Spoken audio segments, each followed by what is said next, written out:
السلام علیکم، آپ دیکھ رہے ہیں گجر ورلڈ گوجری چینل۔ میں ہوں آپ کی میزبان سائرہ ناز گجر۔ اگر آپ نے ہمارا چینل سبسکرائب نہیں کیا تو سب سے پہلے بیل آئیکن کا بٹن دبا کر ہمارا چینل سبسکرائب کر دیں۔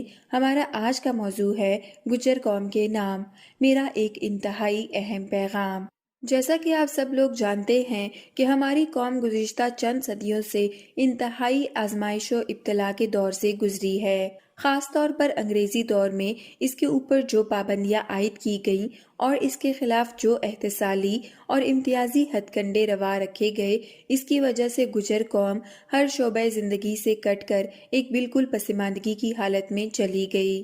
اس آزمائش و ابتلا کی بنیادی وجہ یہ تھی کہ گجر قوم ہمیشہ اپنے وطن کی خاطر لڑتی آئی تھی اور انگریزوں کے خلاف بھی اپنی اس روایت کو قائم رکھتے ہوئے اپنی بھرپور مزاحمت جاری رکھی۔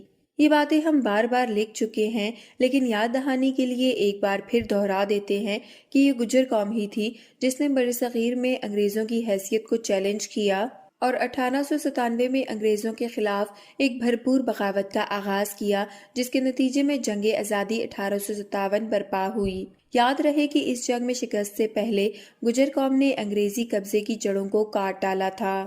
دہلی میں انگریزوں کے ہیڈ کوارٹر پر قبضہ کر کے انگریزوں سے اسلحہ تک چھین لیا تھا اور بہادر شاہ ظفر، جس کو انگریزوں سے پہلے شکست ہو چکی تھی، اسے دوبارہ تخت پر بٹھایا تھا۔ گجر قوم کی اس موومنٹ کے نتیجے میں پورے برصغیر میں انگریزی قبضہ کے خلاف بغاوت پھیل گئی تھی اور یقینی طور پر انگریزی سامراج کو برصغیر سے اپنا اقتدار ختم ہوتا ہوا نظر آنے لگا تھا۔ لیکن پھر انگریز کے پالے ہوئے وہ غدار ہی انگریزوں کے کام آئے اور بڑی بڑی جاگیریں لے کر انگریزوں کی مدد کے لیے نکل آئے اور گجر قوم اور مجاہدین اسلام کو دھوکہ دے کر جگہ جگہ مروایا اور جاسوسیاں کر کر کے گجروں اور مجاہدین کے لشکروں کو ہروایا۔ نتیجہ میں ہم لوگ جیتی ہوئی یہ جنگ ہار گئے۔ اس کے بعد سب سے زیادہ آزمائش گجر قوم پر آئی۔ ان کے پورے گاؤں گولیوں سے بھون دیے گئے، جاگیریں چھین لی گئیں، ان کے قابل ترین لوگوں کو توپوں کے سامنے باندھ کر اڑایا گیا، ان کے جنگجوؤں کو ہاتھوں میں کیلیں ٹھوک کر درختوں سے لٹکایا گیا اور پوری قوم کو نشان عبرت بنانے کے لیے ان کے خلاف امتیازی اور استحصالی قوانین بنائے گئے۔ ایک ایکٹ 1870 میں ترمیم کر کے گجروں کے کاروبار، روزگار اور ذرائع معاش تک پر پابندی عائد کی گئی۔ یہاں تک کہ شادی، ماتم اور دیگر تقریبات تک میں شرکت پر پابندیاں لگائی گئیں۔ سب سے بڑھ کر ان پر بھاری مالیہ اور ٹیکس عائد کیے گئے، جن کی عدم ادائیگی کی صورت میں عام لوگوں کے لیے مہلت دی جاتی تھی، لیکن گجروں سے فوراً زمینیں اور جاگیریں چھین لی جاتی تھیں۔ اس کے برعکس جن غدار طبقات نے انگریزوں کا ساتھ دیا تھا، ان کو خوب نوازا گیا۔ گجر قوم سے چھینی ہوئی جاگیریں، دکانیں اور مارکیٹیں ان غدار خاندانوں کو الاٹ کی گئیں اور انہیں ہر عہدے سے نوازا گیا۔ ان غدار طبقات میں سے کچھ خاص طبقات ایسے بھی تھے جنہیں انگریز خاص طور پر پال پوس رہا تھا تاکہ آنے والے وقت میں ان کے ذریعے مغربی بالادستی اور اجارہ داری کو قائم و دائم رکھا جا سکے۔ چنانچہ آزادی کے بعد ہمارا تمام تر نظام سیاست اور معیشت بھی ان مخصوص غدار طبقات کے ہاتھ میں دانستہ دے دیا گیا۔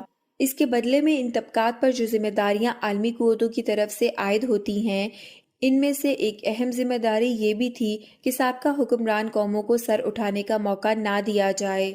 ان کی شناخت اور تاریخ کو مسخ کرنے کے لیے ہر حربہ آزمایا جائے، ان کے قابل لوگوں کو آگے آنے نہ دیا جائے، ان کے کسی فرد کو اپنے قوم قبیلے کی پہچان نہ بننے دیا جائے۔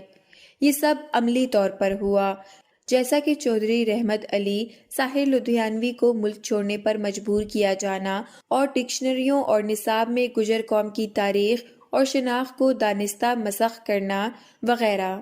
یہاں تک کہ انگریز کی استحصالی پالیسیوں اور امتیازی قوانین کو بھی ہو بہو لاگو رکھا گیا، یعنی آزادی کے بعد بھی گجروں پر روزگار، ملازمت اور زمین کے مالکانہ حقوق کے حصول پر پابندی قائم رکھی۔ مجھے سابق صدر انجمن گجراں مرکزیہ جناب چودھری گلزار محمد ایڈوکیٹ صاحب نے خود بتایا کہ 60 کی دہائی میں ہم نے کوشش کر کے گجر قوم پر یہ پابندیاں ختم کروائیں اور اس کے بعد ہمارے لوگوں کو زمینوں کے مالکانہ حقوق دوبارہ ملنا شروع ہوئے اور چیدہ چیدہ لوگ ملازمتوں میں آنا شروع ہوئے۔ یہی صورتحال انڈیا میں بھی رہی کہ آزادی کے بعد گجروں پر پابندیاں قائم رہیں، یہاں تک کہ 70 کی دہائی میں گجر سماجی رہنماؤں نے تحریک چلا کر ان پابندیوں کو اٹھوایا، جبکہ راجستھان کے گجر آج تک بھی ملازمتوں میں کوٹا کے حصول کے لیے جدوجہد کر رہے ہیں، جبکہ کشمیر، ہزارہ اور سوات میں یہ آزمائشیں گجر قوم پر مزید کئی گنا بھاری ثابت ہوئیں۔ وہاں تو کئی علاقوں میں آج تک بھی گجر زمینوں کے مالکانہ حقوق سے محروم ہیں۔ خاص طور پر مقبوضہ کشمیر میں تو اور بھی صورتحال خوفناک تھی، جہاں ان کی بالکل پہچان ہی بدل گئی اور ان کے خلاف سماجی رویوں میں بھی خوفناک حد تک تبدیلیاں آ چکی ہیں۔ محترم بھائیوں، ان حالات میں آپ اندازہ کر سکتے ہیں کہ اگر ہمارے کچھ لوگ اپنی محنت اور صلاحیت کے بلبوتے پر آگے نکلنے کی کوشش کرتے ہیں یا اپنی قوم کو جگانے اور اپنی سابقہ قومی شناخت کو اجاگر کرنے کی کوشش کرتے ہیں، تو وہ ان مافیاز اور طبقات کے نزدیک کتنے بڑے اور سنگین مجرم ہو سکتے ہیں، جن مافیاز اور طبقات کا اصل مشن اور کام ہی سابق حکمران قوموں اور خاص طور پر انگریز کے ناپسندیدہ طبقات کو دبانا اور ان کی شناخت کو مٹانا ہے۔ چونکہ میڈیا ادارے اور سوشل سسٹم بھی انگریز اپنے پالے ہوئے مافیاز اور طبقات کے سپرد کر کے گیا ہے، اس لیے ایسے سنگین مجرموں کو سبق سکھانے اور ان کی کردار کشی کا کوئی موقع ہاتھ سے نہ جانے دینے کے لیے ہر سطح پر ایک متحرک کوشش جاری رکھی جاتی ہے۔ شاید عام لوگ اس حقیقت سے واقف نہیں ہوتے، اس لیے وہ نادانستہ طور پر کردار کشی کی ان مہموں کا حصہ بن جاتے ہیں، اور اس بے خبری اور سادگی میں بعض اوقات اپنے ہی لوگ اپنے محسنوں کے خلاف استعمال ہو رہے ہوتے ہیں۔ لہٰذا ہماری تمام گجر بھائیوں اور بہنوں سے گزارش ہے کہ اپنے کسی بھی فرد کے خلاف ایسے کسی بھی مہم کا حصہ بننے سے پہلے اس فرد سے ذاتی طور پر رابطہ قائم کر کے تحقیق کریں۔ اللہ تعالیٰ نے سورۃ الحجرات میں اس کا باقاعدہ حکم دیا ہے۔ ترجمہ: اگر کوئی فاسق تمہارے پاس کوئی خبر لے کر آئے تو لازم ہے کہ پہلے تحقیق کر لیا کرو۔ اگر اس میں غلطی پائیں تو اس کی مثبت انداز سے اصلاح کریں، نصیحت کریں، اور پھر بھی اگر وہ غلطی کا مظاہرہ کرے تو قوم کے ذمہ داران کو بتلائیں۔ اس سے پہلے سوشل میڈیا پر یا کسی بھی فورم پر اس کے خلاف کسی قسم کی تحریک کا حصہ نہ بنیں۔ غلطی ہر انسان سے ہو سکتی ہے، یہاں کوئی بھی فرشتہ نہیں ہے، خاص طور پر جو مافیاز ایسی مہمیں چلاتے ہیں۔ ان کے اجلے چہروں اور نام نہاد شرافت کے لبادے کے پیچھے چھپی کراہیت اور ابلیسیت اگر ہمارے لوگوں کے سامنے آ جائے تو وہ شاید ان دجالوں کے مقابلے میں اپنے لوگوں کو فرشتہ سمجھنے لگیں۔ لہٰذا کسی کی غلطی کو فوراً سوشل میڈیا پر لا کر مافیاز کے مشن کو پورا مت کریں، بلکہ اس سے پہلے اخلاقی اور شرعی تقاضے ضرور پورے کریں۔